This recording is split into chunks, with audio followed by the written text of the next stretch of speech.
Hello and welcome to Faultlines. I'm your host Shahzad Raza. Before every important event, we start recalling terms like political harmony, national consensus, across the board unity among different groups. We live in an ethnically diverse society. However, we as a nation stood fast against many challenges in the past and we overcame those challenges. Hardly any nation in the world in the modern history survived so many threats as Pakistanis as a nation had faced.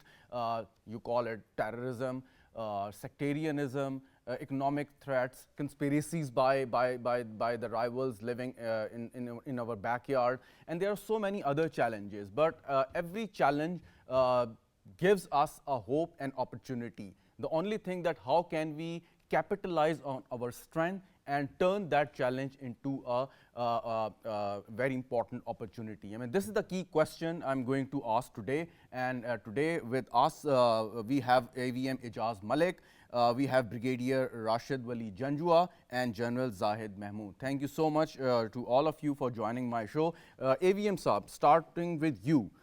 Why we are still grappling with the question that national unity is important for us, and without national unity, we really cannot overcome the challenges we are faced with. I mean, this is the question we had to answer decades ago. Many nations have done it, way before us. That why are we still grappling with question? As you mentioned in your intro, Pakistan is a diverse society, and we have to formulate policies and then implement through proper execution, giving the ground realities its due significance and importance. Unfortunately, after creation of Pakistan, we have not been able to build our nation beyond certain rhetorics, the true process of nation building and bringing a gradual change, a people centric change in this society. That hasn't matured, unfortunately. And whatever resources we have, out of that, I think Allah and nature has been very benevolent for us. We have tremendous resources, but the topmost resource in today's global environment is the human resource. And we are blessed with that, but that human resource we have not been able to develop. That would develop with quality education, with consistency of policies, and with engagement with people. All right. Brigadier Saab, if I take this forward, the question of human resource, the potential we have, but this demographic dividend can turn into a demographic disaster if you don't equip your human resource into something really, really beneficial for your economy, for your security. And we have a youth bulge. But unfortunately, there is an issue of education, lack of education, unemployment. So is this really, we call it a resource or a threat to us, in fact? I think you very rightly said that this demographic dividend that we keep alluding to ad nauseum would turn into a demographic liability, in fact. And it is becoming quite evident the kind of low quality education we are imparting, the kind of subpar technical vocational skills we are imparting, and the kind of cultural and social integration that we are doing. Our youth is increasingly getting frustrated.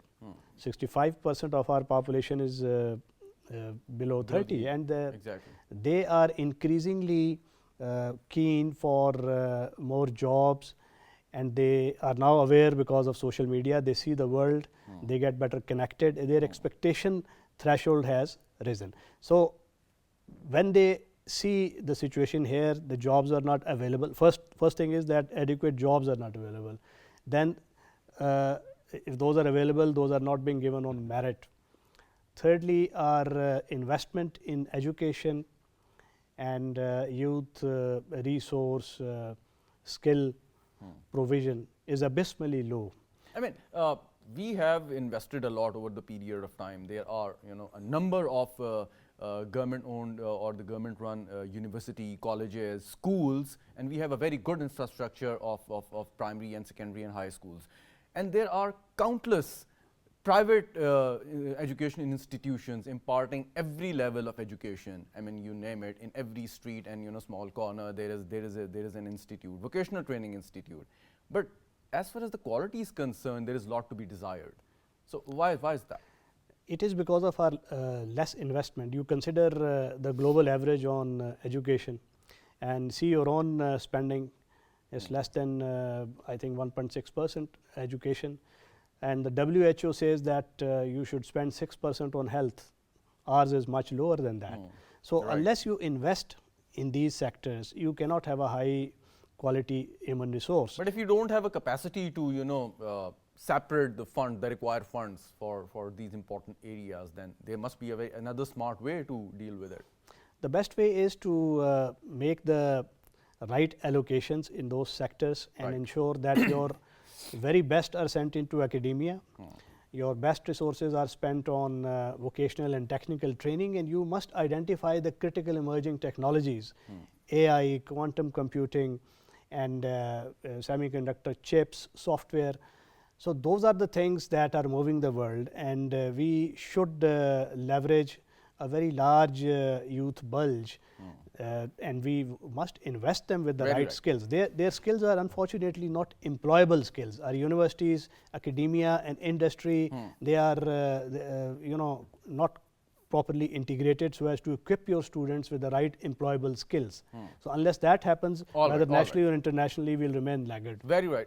General Saab, the very same question, the kind of human resource our education institutions are producing, and they really don't have much skills as required by the industry, and their penetration in the industry is very, very low if compared to the countries in our neighborhood.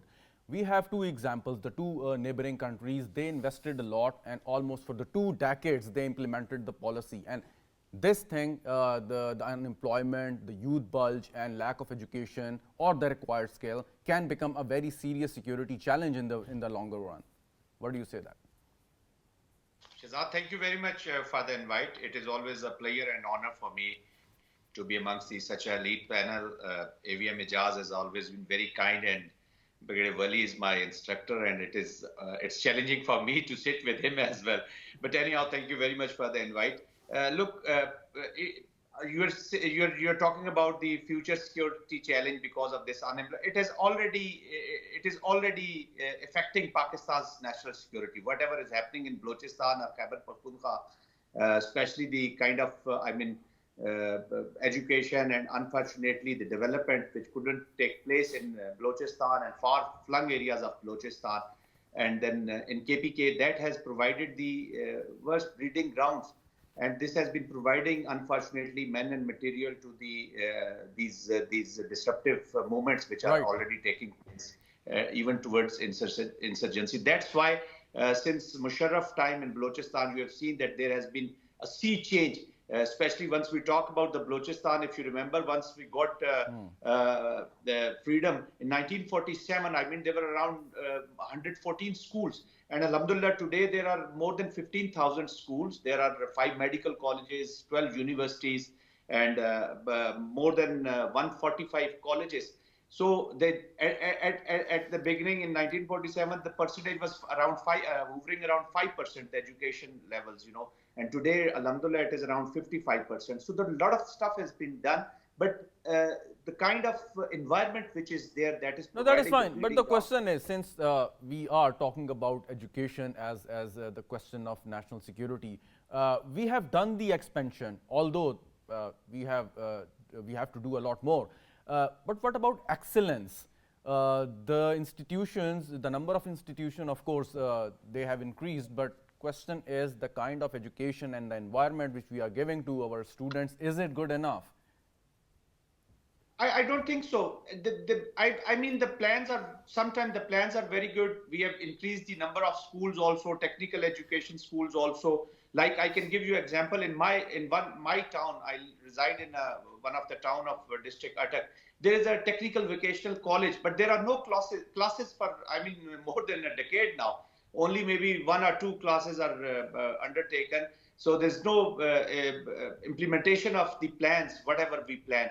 Then the quality of the instructors and the teachers, I mean, there is no merit, unfortunately. We enroll people without requisite knowledge, without making the, I mean, prerequisites for that post. So there is a lot of corruption and bad governance, to be very honest. This poor governance has been the major Very right. aspect of whatever is happening Very in right. Pakistan. But that is the one of the indicators toward the soft state, and Okay. governance as a major factor to become a hard state. So the But kind they- of debate which all is right, all right, taking all place right. nowadays. All right, AVMs are, but there are few segments in our society which uphold the level, and there is of course very true and diligent merit over there. Of course, there is a deterioration in most of the departments in our society, but still there are areas. Armed forces, to take one example, the merit remains the same. Maybe not as high as in your guys' time, you guys' time, but still there is a merit which we are told and which. Alhamdulillah, So for sure. And of course, you are Pakistanis, you are part of this society, and if this department or this service can uphold the merit, why cannot others?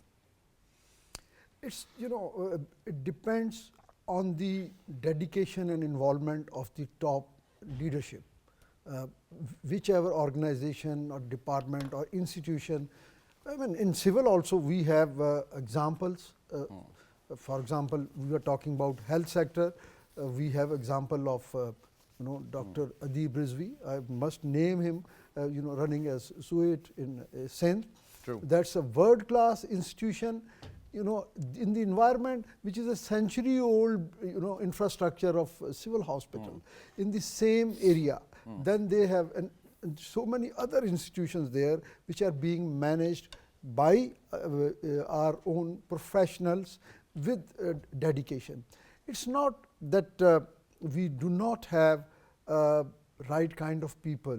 With my interaction with people, I can, very candidly say that even in those departments which are always, are the scapegoat, and they are always being, the punching bag for all the debates and talk shows, I have seen scrupulously honest professionals in those departments also, which includes department like, for example, the police department. I personally know people who are scrupulously honest and professional, and they are world acclaimed professionals. Let me ask you a layman question. For instance, if you say that we need to improve the performance of civil armed forces, right? Yes. So how many people would require to do that? Or you think this is the number of people which are necessary, or you need to change the approach, you need to put in more money, or what? No, it is not the matter of, although funding or resources are required, but it's the matter of autonomy and execution, Okay. wherein there are no political influences, there are no preferences, and there are no dictations from people who matter. What actually, you gave example of armed forces.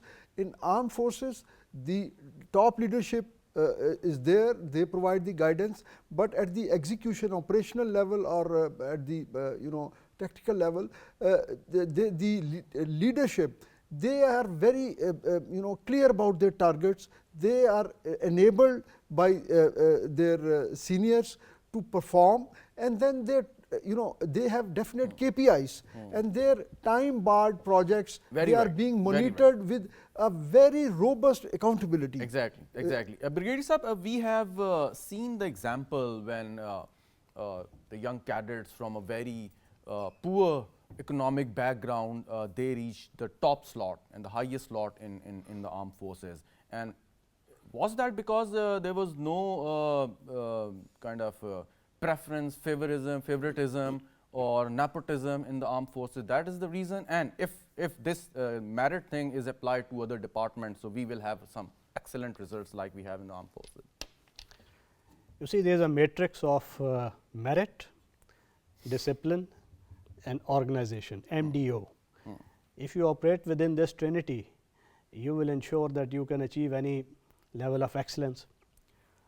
Unfortunately, on our part in Pakistan, the discipline is the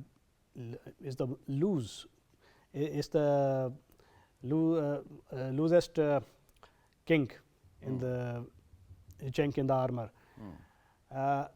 Then there is the element of lack of institutionalization.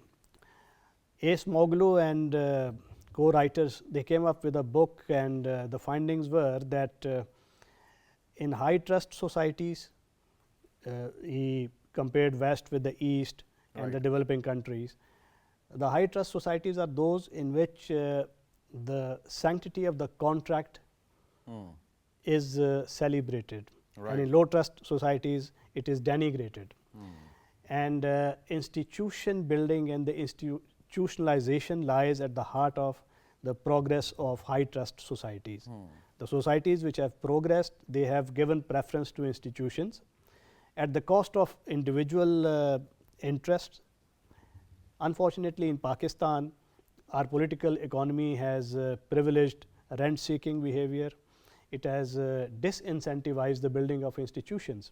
Armed forces as an island of excellence which stand out, not because those are comprising people with superhuman intellect. It's only because of this ecosystem and culture of merit, discipline and organization.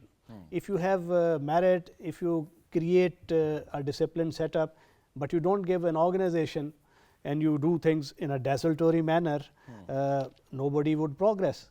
So, merit, discipline, organization with the right focus, I think these are the keys to excellence, and institutions should be built. Exactly, and you raised a very interesting point, sir, of the social contract. And in a society, in a developed society, in a modern society, this social contract is celebrated, right? So the social contract, or we call it the Constitution of Pakistan, if we're talking about our society.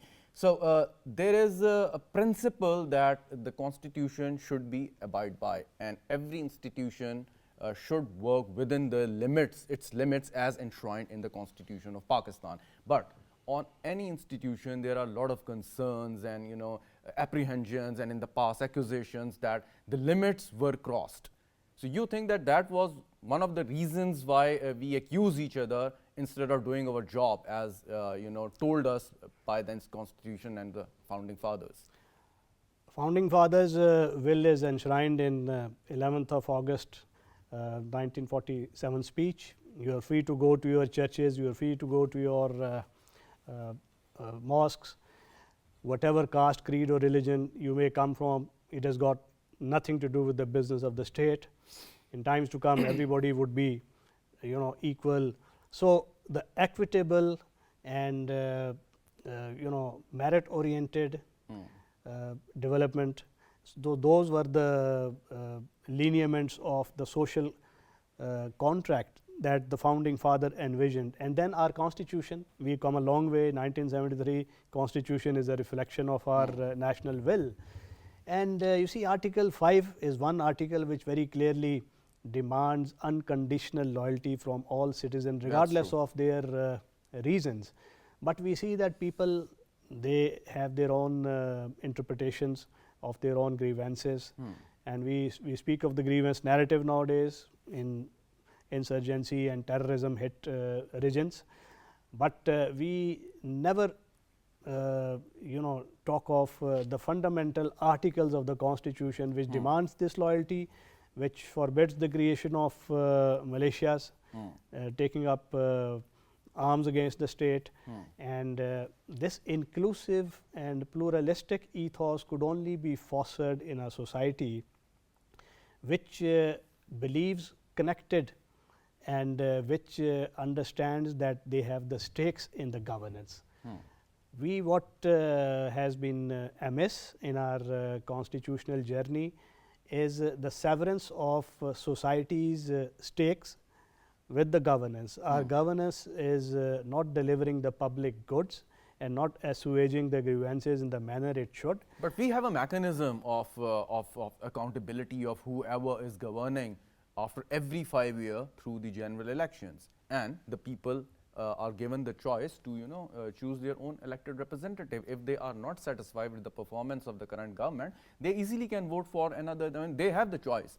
But there is a kind of atmosphere which was built over the period of time that everyone who enters the parliament building or every politician in this country is not an honest person. I mean, this is very unfortunate. I mean, we have many politicians. I mean, there are bad people in every field. Like in journalism, there may be some black sheep.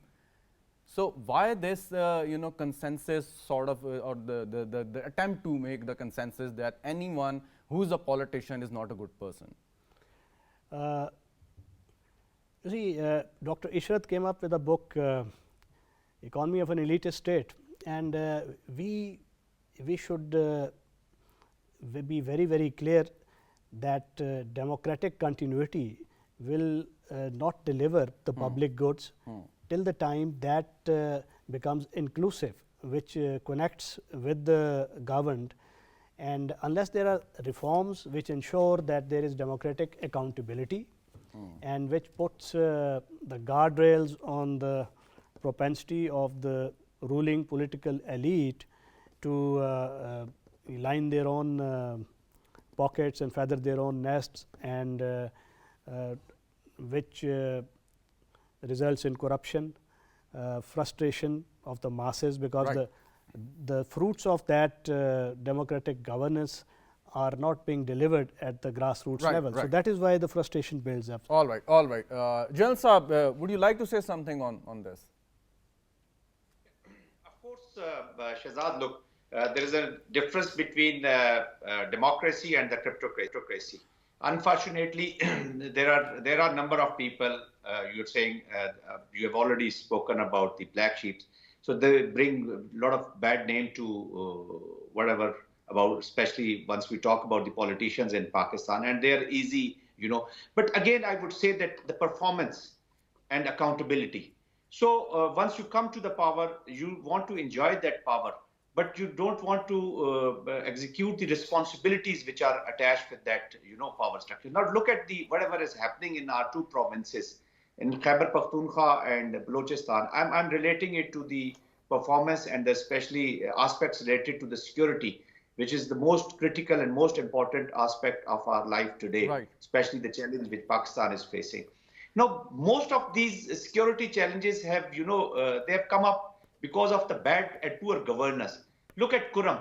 The situation in Kuram is bad. The issue started with the land issues, the bad governance regarding the lands and all that. And then the illegal spectrum which is attached, illegal spectrum economics which is attached because of the border areas with Afghanistan. The same is the case in Balochistan. Kind of a corruption. The mass corruption is there in these areas. So after the 18th Amendment, now this is the prime responsibility of the provincial governments to deliver. So everybody is looking at them. So the moment they will start delivering, and the people of Pakistan and the people of this region will start feeling about that socio-economic, political change, practically on ground, they will start believing and they will start trusting and they will start respecting these politicians, So it's not that somebody is General Saab, don't deliberately. you think, General Saab, don't you think that it is very easy to identify a politician or even accuse him for anything? He might have not done, but there is a trend. Of course, the fellow politician, the rival politician, they take the lead in promoting those trends. And, despite the person is accused of and wasn't, declared a convict by the court of law, the politician, it is still considered a corrupt politician, and the name calling starting. My question is, there might be people, and we have a very vast, bureaucracy in the country at the provincial and the federal level. Hardly any bureaucrat is identified that this is a person, or a private person, or a journalist, or a businessman. There are people doing something bad and which require to be, checked, or they should be held accountable. But don't you think that it is the easiest thing to pass the entire buck on the politician? and declare him the sole responsible for whatever ill is happening in the country? You know, Shahzad, first of all, I would request you to avoid this creating this debate with sitting with three retired military personnel. Just on a lighter note, Okay. you should have some bureaucrat and politicians sitting in the No, panel. we are not Would have calling been anyone better. corrupt, but what I'm saying is that in order to, develop or build a national consensus, No. it's important to get the viewpoint from the other side as well. The impact of a corrupt politician, that impacts the society much more than a corrupt bureaucrat or a corrupt retired military, or let me include this also, and retired any other aspect, because the politicians, they adopt the policies, and then they allocate the budgets, they play with the budgets, and they exactly know the economic leverages what the state has. So that's why that impacts most, and that the impact is on a larger portion of the society. So that's why they're at the radar. Right. Secondly, in the democracy, these politicians are answerable to their own people of their area. And secondly, once we have made these lawmakers, unfortunately, they are less of lawmakers now and more of a street maker or a road construction and things like that in the development, which should have been the privilege of the local governments. So in Pakistan, a lot of money is attached with them, and everybody is now again I will take you back to the Balochistan. I think there is a need to publish a white paper on the funds which have been allotted to Balochistan since 1972, since it has become the independent province, and look at the funds and the percentage, per capita percentage given to Balochistan, and you can compare the development which has taken place over there. So your question that we passed, but mostly the politicians Point are well under, taken. Exactly, discussion. there has to be an accountability process, or you call Yes, it that a has to white be. paper. Otherwise, But I'm saying it. just one little point, and I move on. One little point, Jalal Saab. At least we should agree on one core principle, that we should not call any person, be a politician, a bureaucrat, a private citizen, or a former military personnel, a corrupt person unless declared by the court of law. Yes, this is what our religion teaches us. This is, you Excellent. can't, this is a Tomat kind of Exactly. stuff. You Exactly. can't pinpoint it.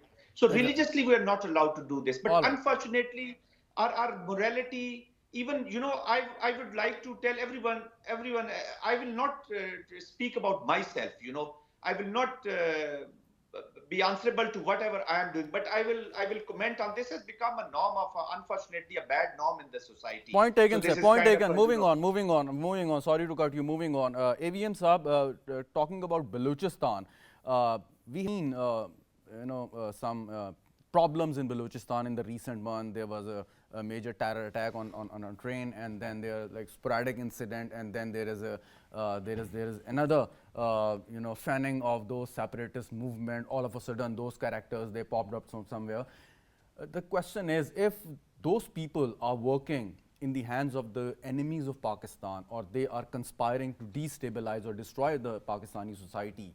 So I would really want to ask this question to the people concerned, that they should be held accountable and sent to the jail according through the due legal process, or if they are not, the culprits, their grievances should be addressed. I mean, this is a very simple question. I mean, I would really like to raise before you. Before I answer your question, with your permission, I'll just take a minute to comment about your previous question. In Pakistan environment, there are two factors which bring and keep the politicians in the limelight and in the public focus. One is the political activism of our general public. It is, I think, the highest in the world. Nowhere else in the world you would see a tanga wala, a rickshaw wala, a bus driver, and all and sundry, they are involved in politics. Every nook and corner of the country, national politics is being discussed. And it was always there.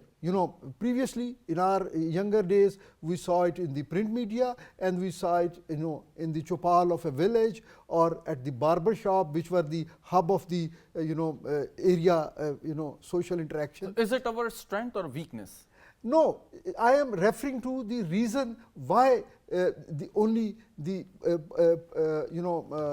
politicians are in focus of public. Okay. And then came the media, and obviously then social media. So this has augmented over the years. All right. And second thing, intrinsically, the only part of the state function, pillars or functionaries, the normal people, they feel that they do not have any say in selecting a bureaucrat, in selecting a judge or a general or any other policy maker. But they definitely have a say, presumably, in our kind of democracy, in electing politicians. So they want a reflection of their trust. They want the expectations that they have. But unfortunately, our politics are not people-centric. These are power politics. The accountability of politicians is not issue-based. Whereas in a democracy like United States, you see the national issues, they are hardly changed whether they are Democrats or Republicans. Coming to Balochistan, sir. Yes. Now coming on Balochistan, yes, there is a difference of the situation in security situation in Balochistan as compared to KP and rest of the Pakistan. We must need to reconcile with that. And secondly, there could be and there are certain genuine socio-economic questions or a sense of deprivation. There are fault lines. Once we know we have fault lines, then we must also recognize and acknowledge that our enemy, which doesn't even accept the very state of Pakistan or existence of Pakistan right from day one, they are justified to exploit those fault lines. So our focus should be two-pronged. One, wherever there are proven record of intelligence-based information, we must take them with iron hand, because people who do not accept the state and the constitution of Pakistan, they shouldn't accept any expect any leniency from us. So it's very simple. But the remaining people, they should be listened, and I think we need a healing touch for Balochistan. We are not providing a healing touch. Very right, very right. Brigadier Saab, today the security is not just protecting lives or manning borders, but a lot more. I mean, it's a complicated issue, as you mentioned in your previous statements. But AVM Saab just mentioned a word, healing touch. I mean, this we have heard a number of times in the past. So what is this healing touch? I mean, if you go talking about spending more money, and we have spent a lot in the past. You're talking about the representation. There is a representation in the parliament. You talk about quota in the job. There is a quota in the job. So what does this healing touch mean? I mean, in this year. You see, to understand healing touch, we should focus on governance vacuum. Unless that is filled up, no healing can take place. And there is a debate on Balochistan which views the issues with a unifocal, single lens, either security or development. Those who wish to view through grievances and development lens, they argue that the federal structure of politics disincentivizes the development of Balochistan, because there are very less representation in the federal government, which disincentivizes the federal government to invest in either development or human security in Balochistan. The second lens views Balochistan from the angle of security and considers the external factors and Balochistan's strategic location, which is in the crosshair of global power contestation. And that is why they would like to ratchet up the tensions and keep the pot boiling to stonewall the development initiatives like China-Pakistan Economic Corridor. To me, both approaches are flawed. And the right approach to view Balochistan is a bifocal approach. You got to wear the security lens, you got to wear the development and assuagement of grievances lens, and only then you will get a holistic picture. You see, from the development perspective, We need to create special incentives Very right. for Balochistan to feel part of development wise. And therein governance comes, because if the governance does not ensure the development funds on merit, if the jobs are sold for rupees 20 lakh each, and the people are famished of health, education facilities, brick and mortar structures have sprouted up in Balochistan, a lot of technical institutions, a lot of universities, but there is no quality faculty, there is no resource building inside, and those are as good as nothing. Then the kind of education and health budget disbursements on Balochistan, if you carry out an analysis in the last 20 years, perhaps you will figure out that each and every, considering sparse population of Balochistan, every kid of Balochistan would have gone through an elite institution like HSN. It has not happened. Where has that funding gone? So somebody has All be right. hold. So development, assuagement of grievances, political engagement, democratic continuity is one lens we must focus on. The second lens is we must be very, very clear about this insidious narrative of separatism, which is being actively and sedulously cultivated through external abatement. Exactly. And you see That is Harbiar Mari's, Ataullah Mangal's views Ramda on YouTube, they do not speak of Balochistan rights. And once you ask them that That's if you are true. given That's rights, they say we do not believe in this structure. So that kind of mindset has to be combated with the full force with of a full the state. force. For that, General Saab, lastly, we need to identify the people Brigadier Saab just referring to, and the people who we think have some genuine grievances as far as the population or the people in Balochistan are concerned. So this segregation of the elements is very much important. Then you apply that multi-prong or bi-prong approach to deal with the problem, using force as well and the development and improving the governance. Jalsa, final question. Shehzad, I agree. I totally agree. We need to segregate, but unfortunately, the situation in Balochistan is in little gray. Even unfortunately, the trend and kind of approach which has been adopted in Balochistan by the politicians who speak about Pakistan and they want to do their politics and everything within the constitution of Pakistan. The politicians, those who are creating the friction, picked up the arms, and along with them now these social disruptive movements. So all of them, they built their narrative around the deprivation and socio-economic deprivations of Balochistan. Politicians, if they are not in power, they speak about the deprivations and all that, and once they are in power, they are unable to deliver. So this is a critical situation. Of course, I totally agree that we must segregate and we must have a long-time strategy to address this. Because we are already talking about the insurgency and the people are talking about there are separatist tendencies in that. So we need to stop this, provision of the men and material to these movements. We must understand that in insurgency, the center of gravity are the people of those areas. The insurgents and those guys who are there for the friction, they would like to attract the people toward themselves, And now through the coercion, maybe through intimidation, and then talking about the rights. And state should, stop these people going towards that side through very good socio-economic prong along with the kinetic application. But initially the kinetic application to create a secure environment. So the people of Balochistan should have confidence in the state that yes, state can protect us and they can implement their will and wishes, because the majority is silent at the moment, to be very honest. The majority of Baloch people is silent. And then there are Pakhtuns, there are Broi, they are also from the Balochistan. So their voice is not heard.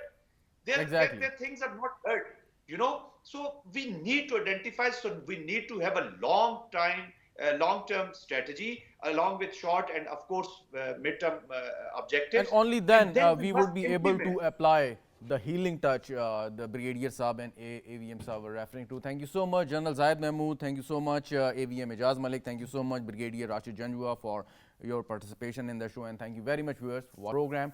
Good night and Khuda Hafiz.